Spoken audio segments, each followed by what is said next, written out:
Jump in today in week one. I want to ask you a little question. Have you ever looked forward to something and you kind of built up your hopes? You wanted it so badly, but then when you got it, it didn't quite turn out the way you thought it would.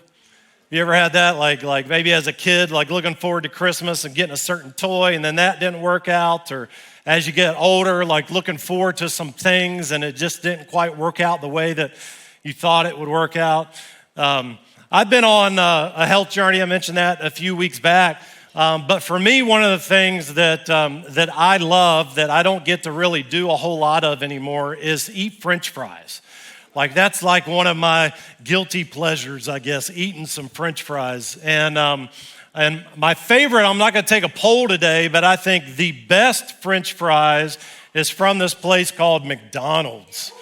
And I specifically picked this picture because I was hoping some of you would have nightmares tonight. Isn't that a freaky picture?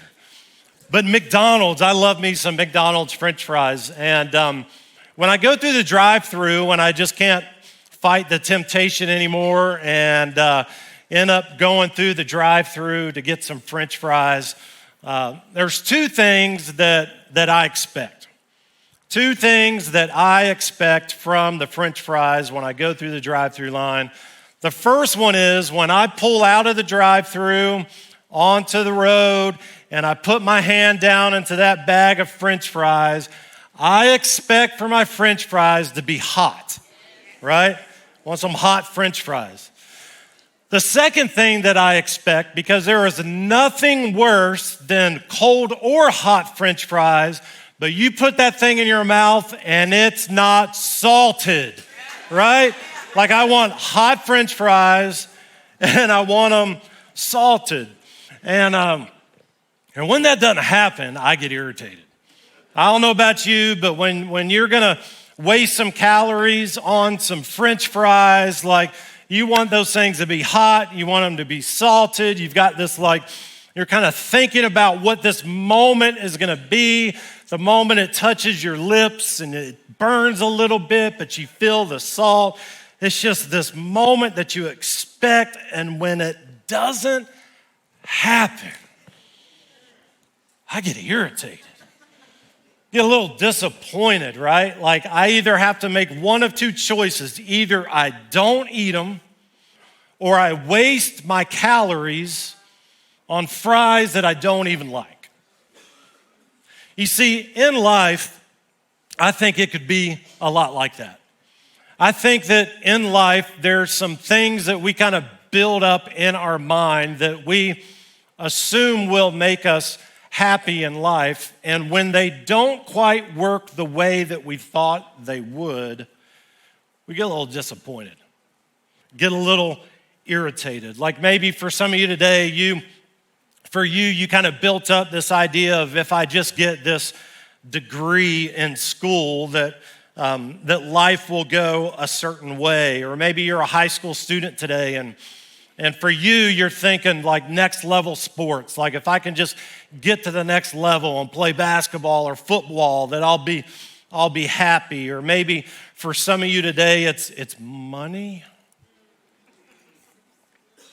Like if you could just have a few extra zeros after your annual income, that you'll be happy. Maybe it's for you, it's a job. Maybe for you, it's to have a certain car or a boat or that house with the pool in the back. Or maybe for somebody today, you're thinking like, man, I just want to get married. If I could get married, I'll be happy. Or for some of you married couples, you're thinking like having kids. If I could have kids, I can't wait till I have kids. I'm just going to be fulfilled and happy. For some of you, you walked in the day and you're like, if I could just lose like 10 pounds, Ryan, I'll be happy.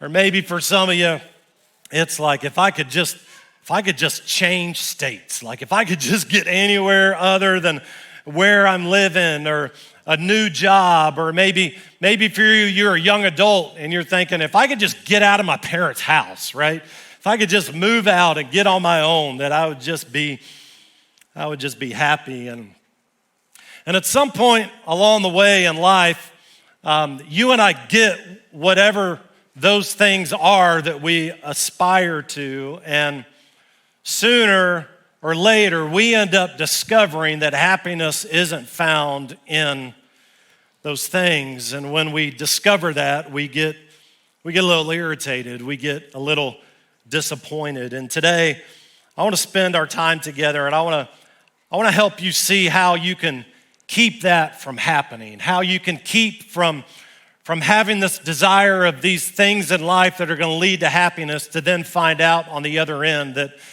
they don't really lead to happiness.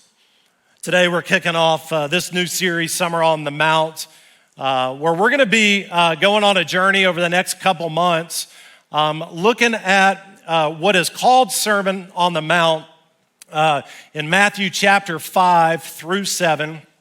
And we're going to be unpacking some of the big ideas. We don't have time to go into all the big ideas, but we're going to unpack some of the big ideas that are found in these few chapters that Jesus shares.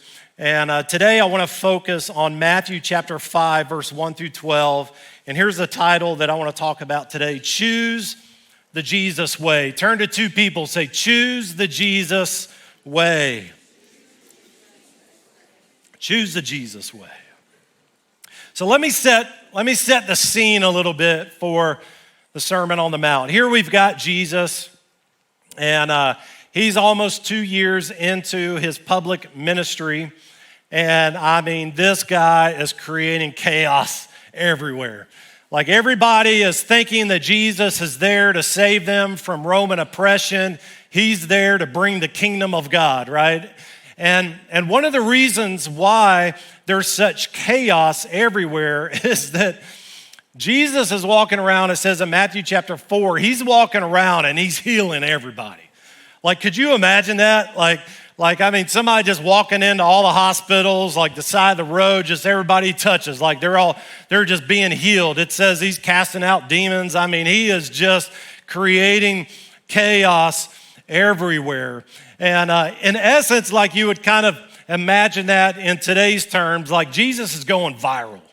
Like, I mean, his influence, his fame, his notoriety, like all of this stuff, Jesus is just creating mass chaos. And as he begins to do that, people began to follow.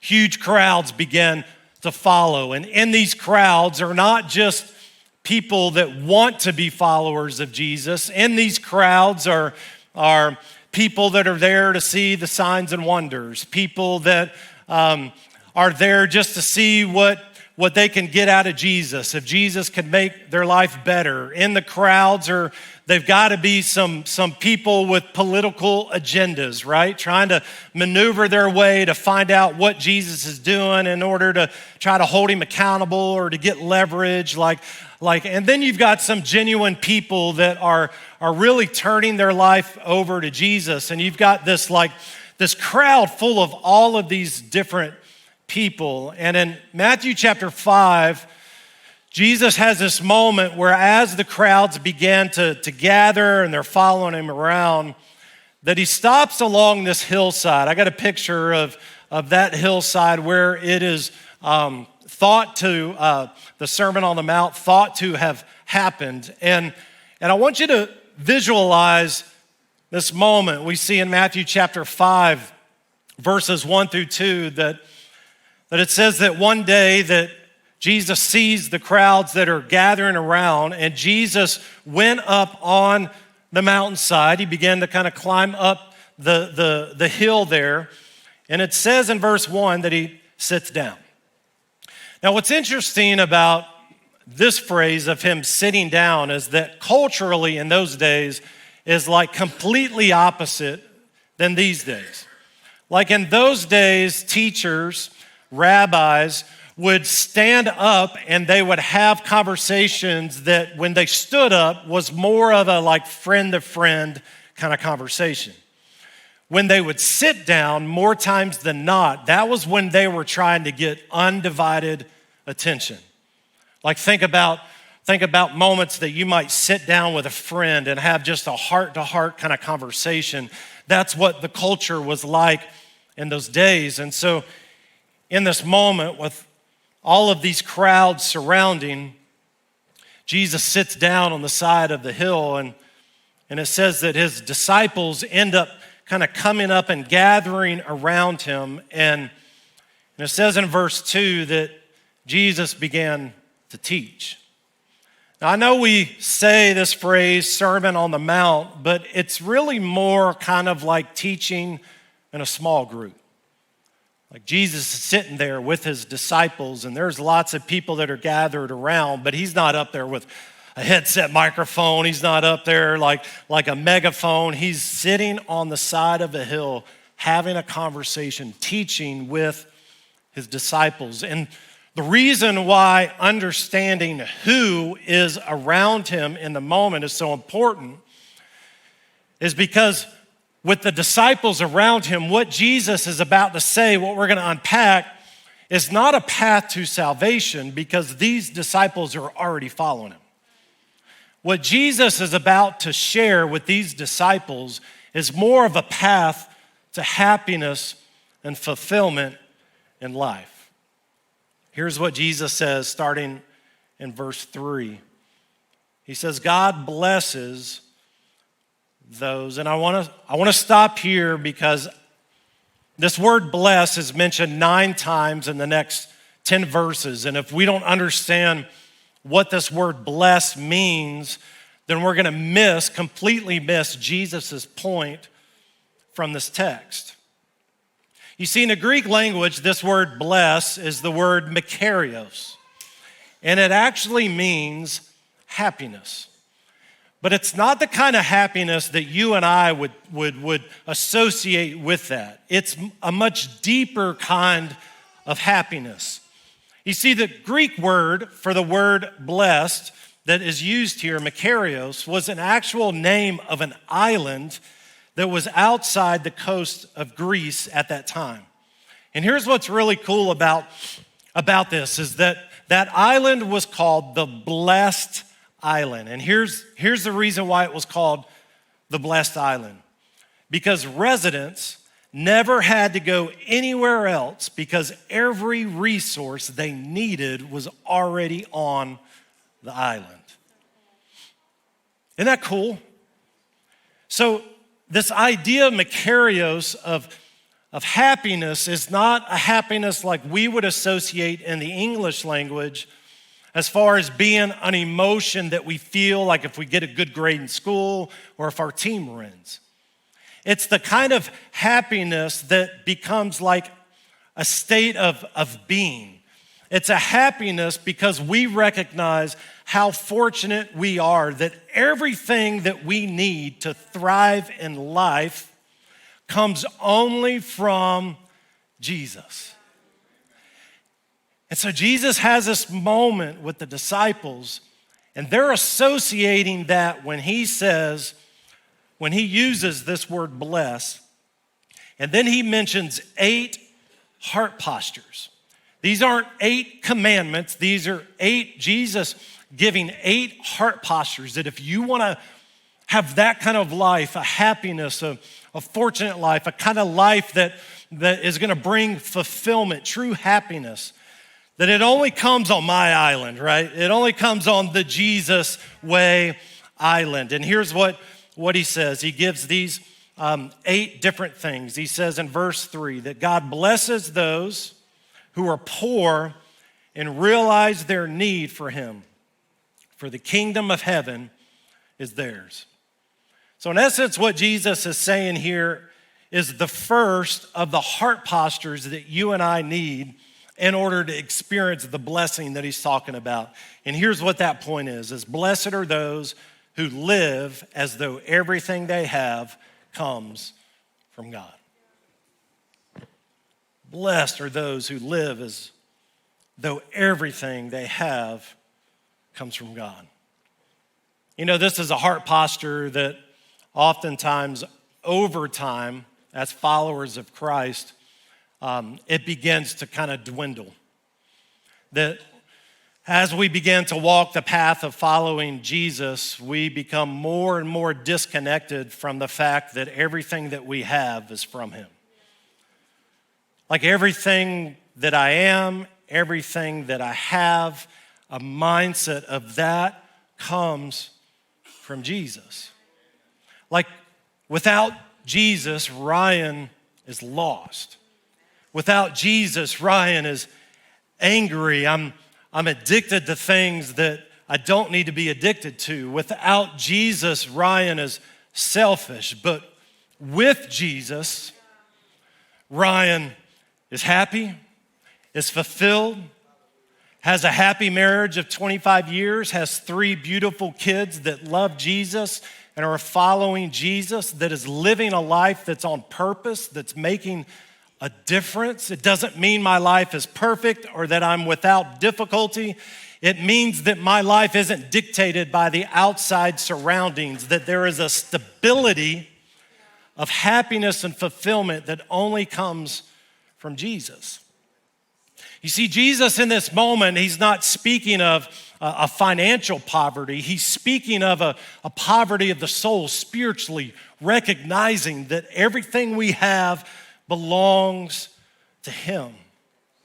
Friend, we've got to come to a place in our life where we recognize that it's impossible to be filled with God's blessing when we are full of ourselves. When we're full of the things that we crave and that we want in life, and Jesus is having this moment. Listen, if you want true happiness, you've got to recognize that everything you are and everything you have comes from the Father. The second thing that he mentions is in verse 4. He said, God blesses those who mourn, for they will be comforted. In order, what Jesus is saying is that blessed are those who are broken over sin. He's not talking about people that just kind of walk around crying all the time. He's using this word mourn, which all of us understand that this word mourn is different than crying. It is an emotion that takes complete control over our body, right? Like there was a season when my mom passed away that I thought that I would be okay, but then uncontrollably at random moments, I would end up mourning. I would end up crying uncontrollably for 2 or 3 or 4 minutes, mourning over all that I had missed out on in my life because my mom chose a different path, a different way in life. And Jesus is talking about this idea of mourning, and he's saying, listen, that if you want to live the Jesus way, if you want to have the kind of happiness and fulfillment that is despite all the other stuff that's happening around you in life, that you've got to have this heart posture that is broken over sin.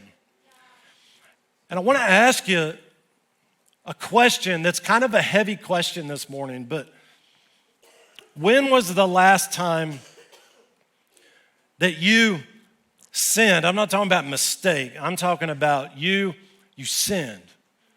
Like you did something that was shameful, something that you're embarrassed to even talk about, something that you know was wrong, and you were broken over it.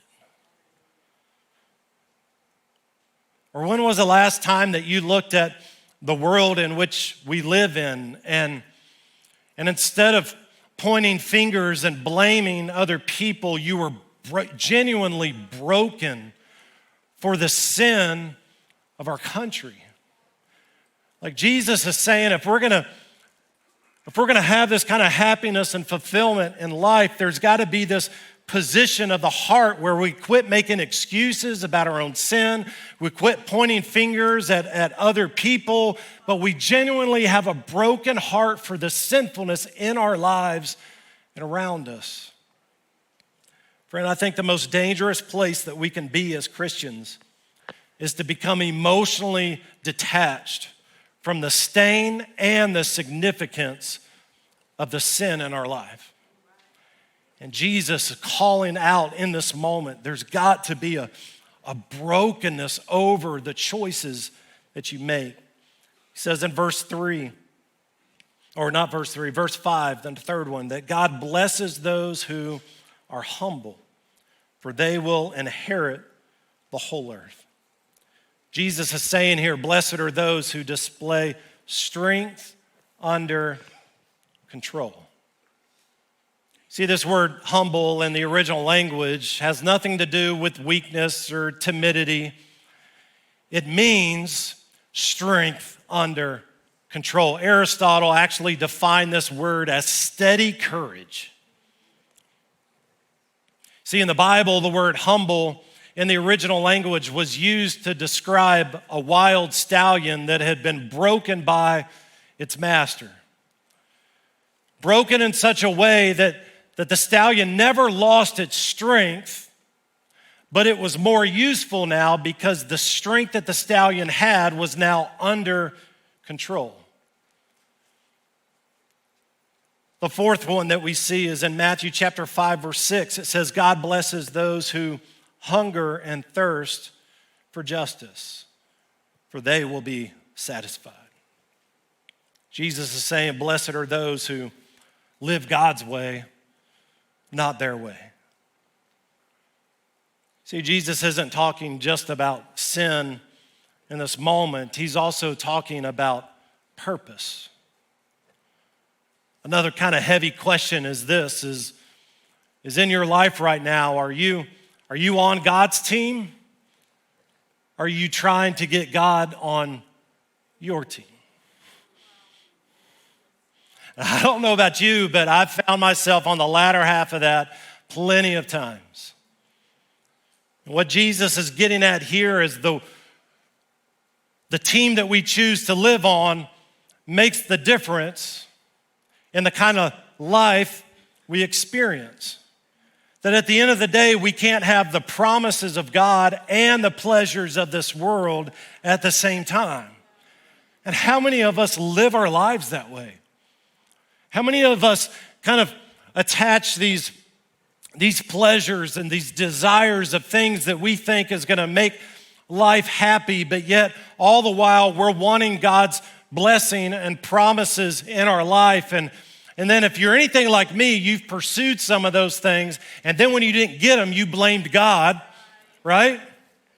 I mean, that is our human nature, and Jesus is having this moment with these disciples, and he's like, listen, if you're going to experience all that I have for you, all that I've created you to live, that you've got to choose my team, not your team. I'm not really a big fisherman, but here's what I know about fish, is you get them out of their habitat, you get them out of the water on the dry ground, and they start kind of flapping around, right, and suffocating. Eventually, they will die because their oxygen doesn't come from the oxygen we get, it comes from the water. And what happens in our life is when we start living life our way rather than God's way, we end up removing ourselves outside of the habitat in which God has created us to live. You see, it's almost like kingdom living is upside down living. There's the things of this world that make sense to us, but what Jesus is trying to help us understand in this sermon, this small group teaching, is that what you think is going to help you thrive, what you think is going to make life better and is going to lead to happiness isn't, because you're going to be like a fish out of water, suffocating in life, asking questions. Why, God, does things keep happening the way that it's happening? All because God never created us to pursue those things in our life. God created each one of us to pursue Him and to pursue His kingdom. And full and fulfillment and complete happiness is always found in the things of God, not the things of this world. And Jesus is it's such an amazing picture of how He's sitting here before the disciples, and all of these people are out there, and He's trying to help them see that everything that these people are pursuing and going after and thinking is going to make them happy isn't going to lead to happiness. Jesus is having this moment. He's like, listen, I know it don't make sense, and I know it's uncomfortable, but if you want happiness and fulfillment, you've got to choose the Jesus way.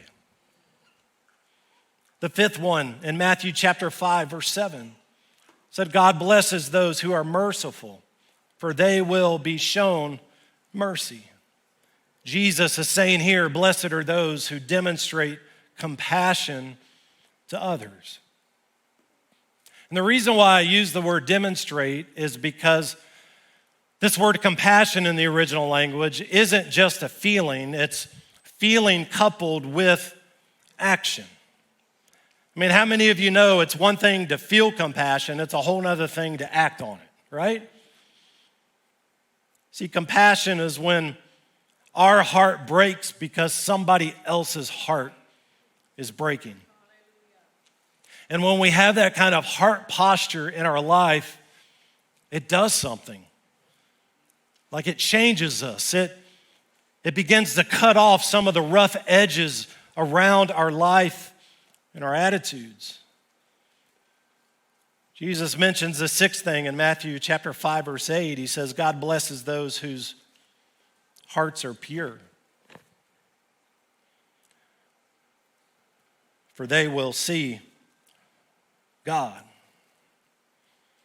The sixth one, Jesus says, blessed are those who have an undivided heart. See, this word pure in the original language means without contaminants. In other words, it means those that are striving to live the kind of life that resists the things in our life that we know are going to contaminate our relationship with God. That if we want happiness, if we want to be blessed, if we want to have fulfillment in life, that we've got to live in such a way that we begin to resist those things.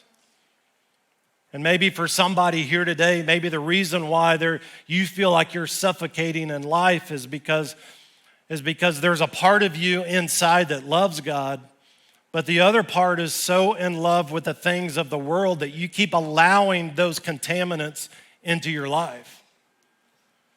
And you're walking around in your life and you're addicted to this, or you got this issue or that issue or this heart issue, and you're wondering why it just seems like you can never get beyond where you're presently at in life. And could it be one of these moments? Could it be this? Could it be that for you today, Jesus is calling you into this kind of relationship with Him where you begin to resist some of those things in your life and have an undivided heart? Matthew chapter 5, verse 9 says, God blesses those who work for peace, for they will be called the children of God. In other words, blessed are those who are peacemakers. How many know there's a difference between a peacemaker and a peacekeeper? Jesus is clear that His calling on our life is not to be a peacekeeper, but to be a peacemaker. What's the difference? A peacekeeper is somebody who walks on eggshells in their life or their relationships because they don't want to upset somebody. They tend to keep their feelings to themselves. They tend to apologize for things that were not even their fault. And oftentimes what peacekeepers will do is when conflict arises in a relationship, they will exit the room. What a peacemaker does is they wade into the waters of the conflict, and with love, they try to bring restoration and unity, even at the expense of their own comfort or relationship.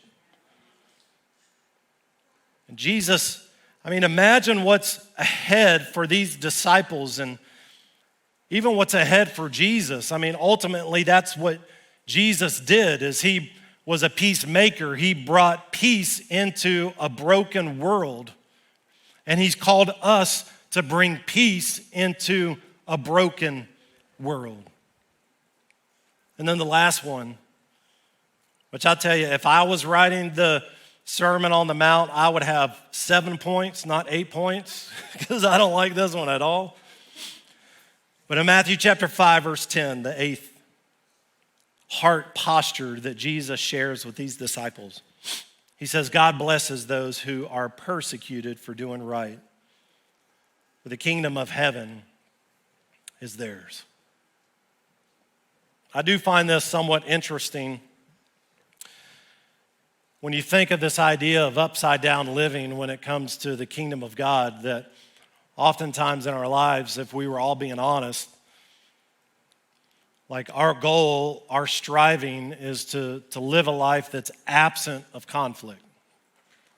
It's absent of difficulty. And what Jesus is saying here is that listen, happiness and fulfillment comes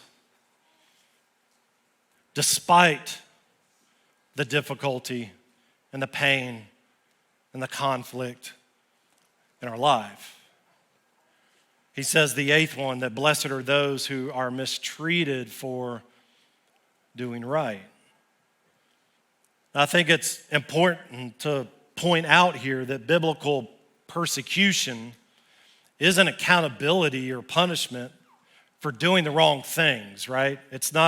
Persecution is not us going out and sinning and doing wrong things and then experiencing the consequences of that, and all of a sudden we're being persecuted. The persecution that Jesus is talking about here is when the times that we do the right thing, but it's the hard thing. And in those times where we walk away and we're like, we did the right thing, we did the hard thing, but yet everything else is coming against us, that is persecution. And friend, I want to give you this kind of nugget today, that you and I are never more like Jesus than when we're walking through persecution. We're never more like Jesus. And so today, wherever you're at, like if you're in a season where it feels like you're doing the right things, you're doing the hard things, but it just, all hell just keeps coming against you, I want to encourage you in this, that you are never more like Jesus than in this season. And I think that's why Jesus feels the need to unpack this eighth one a little bit more in verses 11 and 12. Here's what he says. He says, listen, God blesses you when people mock you and persecute you and lie about you and say all sorts of evil things against you because you are my followers. And then watch what he says in verse 12. It goes completely contrary to anything that we would think in this world or what life should be. He's like, be happy about it. He's like, guys, when you're persecuted, people are mocking you, they're lying about you, and all hell is coming against you for doing the right thing and the hard thing. Jesus is like, be happy about it. And then he says this, like, not just be glad, but he's like, be very glad. But why? For a great reward awaits you where? In heaven. See, I think this whole small group that Jesus has with these disciples in this moment is trying to help them change their perspective from changing their situations here on earth to focusing on heaven. You see, maybe that's some of our biggest struggles in life. Maybe we struggle to choose Jesus' way in these areas. Maybe more times than not, it's because our focus is down here rather than up there. Like his promise is that all of this is going to pass away at some point. We're told that we are foreigners here. Like this is not our home.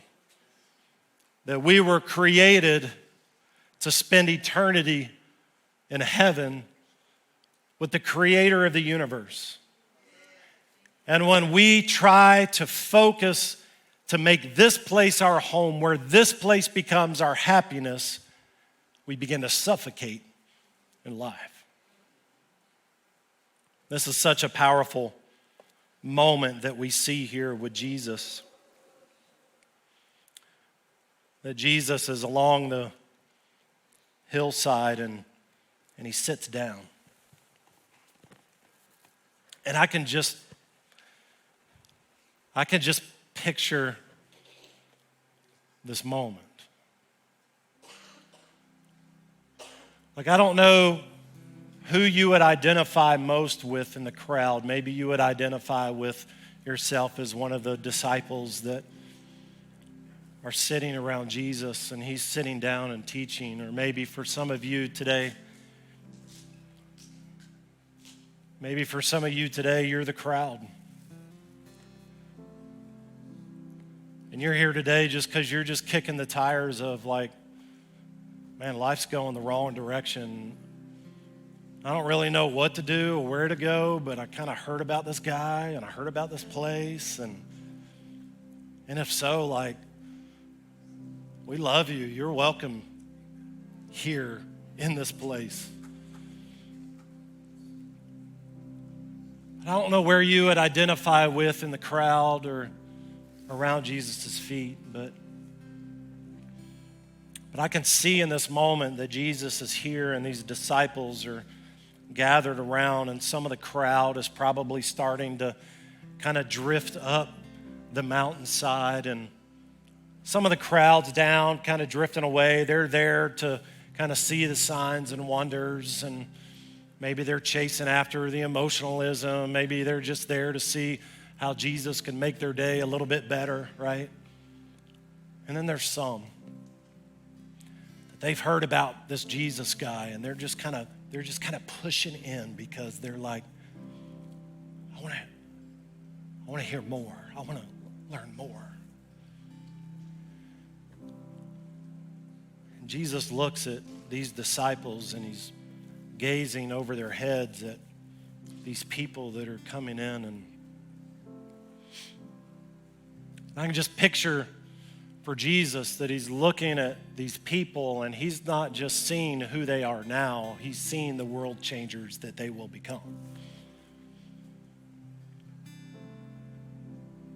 Some of these people around Jesus' feet are going to be martyrs for their faith. They're going to be people that experience a persecution, not like in America where we burn our popcorn because it cooks too long, but a kind of persecution where they give up their life for their faith.